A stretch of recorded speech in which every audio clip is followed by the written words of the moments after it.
that I actually forgot, and I have to share this with you.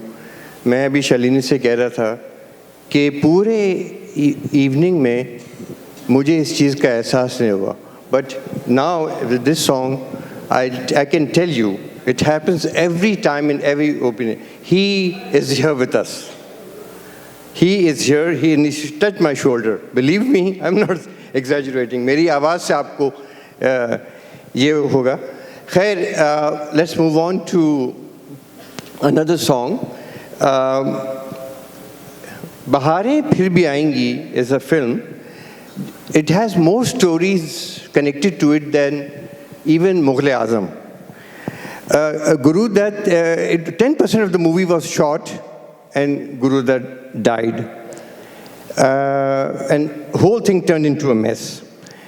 His brother Atma Ram heard this song जो already record हो गया था. महेंद्र कपूर की ने first time OP Nayyar के लिए गाया और उसके जो वर्ड्स लिरिक्स जो थे वो कैफ़ी आज़मी ने लिखे. अच्छा, अब आप ये देखिए कि कैफ़ी आज़मी एंड ओपी नैयर ने बरसों फिल्म इंडस्ट्री में रहे मगर पूरी अपने प्रोफेशनल करियर में एक गाना रिकॉर्ड किया, वन सॉन्ग, जिसमें ये दोनों शामिल थे और वो गाना हम पेश कर रहे हैं. अच्छा, इसमें मैं भी उस स्टोरी में आ गया.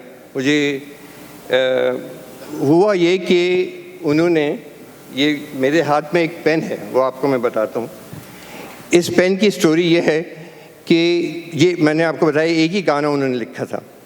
तो जिस कलम से उन्होंने लिखा कैफ़ी आज़मी ने, वो उन्होंने नैयर साहब को तोहफे में दे दिया और वो कलम मेरे हाथ में है. नैयर साहब ने मुझे दे दिया कि ये तुम हिफाजत से रखना.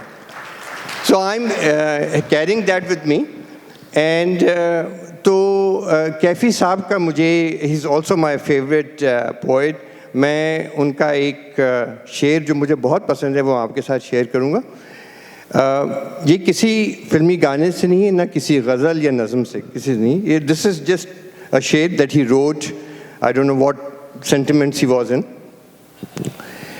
गुजरने को तो हज़ारों ही काफ़िले गुजरे, गुजरने को तो हज़ारों ही काफ़िले गुजरे, ज़मीं पे नक्शे कदम बस किसी किसी का रहा. वाह वाह वाह. और अब देखिए तो सही, कैफ़ी साहब हमारे लिए क्या सबक छोड़ गए हैं.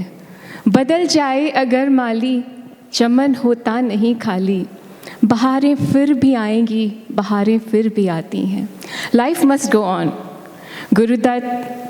गुरुदत्त और महेंद्र कपूर और ओपी नैयर की इस कोशिश को यादगार करने हमारे बीच आ रहे हैं एक बार फिर से हिमांशु चौधरी.